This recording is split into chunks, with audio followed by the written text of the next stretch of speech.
Então, assim, vocês percebem que a gente tem 4 bancas diferentes.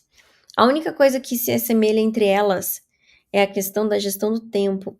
Todas elas estão aprendendo aí que a gente tem um acesso a gente tem amplo acesso à informação, mas a gente ainda continua, como seres humanos, a gente ainda continua demorando para pensar, para raciocinar, para fazer conexões, intertextualidades, etc, etc. E observar esses detalhes para que você consiga ter ganhos ali de eficiência e produtividade, mas também você consiga aí abarcar o máximo que você tem.